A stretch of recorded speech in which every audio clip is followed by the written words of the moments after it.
wait lang. So wag mo muna itong scroll at magbibigay muna tayo ngayon ng word of the day. At pag-usapan natin itong tinatawag naman nating COPS, no? Yung COPS natin. Ano ba ibig sabihin ng COPS or COPS natin?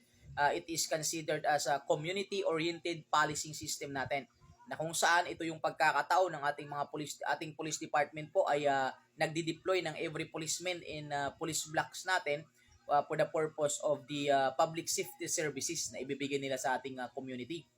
As well as yung ating pong community-oriented policing system, it is also involves breaking down of the large police department into small units in order to create a series of mini police precincts. So ibig sabihin, ito yung pagkakataon na nagdi-deploy ng ating mga pulisan or dinideploy yung ating kapulisan sa community, as well as nagke-create po sila ng mga mini police precinct na kung saan ay maging responsive din sa mga small communities.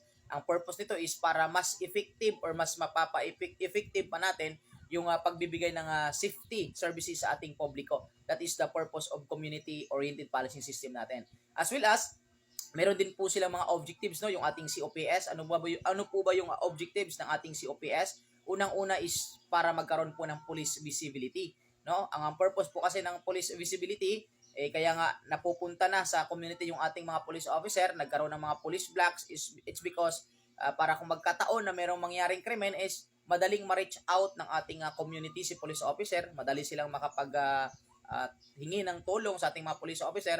That is also the objective of the COPS, that is police visibility natin. Pangalawa namang objectives is itong tinatawag nating para makakreate tayo ng harmony to build mutual respect between the community and the police officer.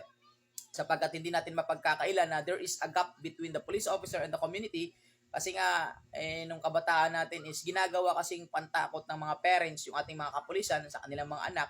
By the time na lumaki yung bata, natatakot sa police officer, di ba? So kaya ginagawa nating kapulisan is pinapalapit natin yung ating kapulisan sa community para nang sa ganun ay maibalik natin yung tiwala at respeto sa isa't isa between the police officer and the community natin.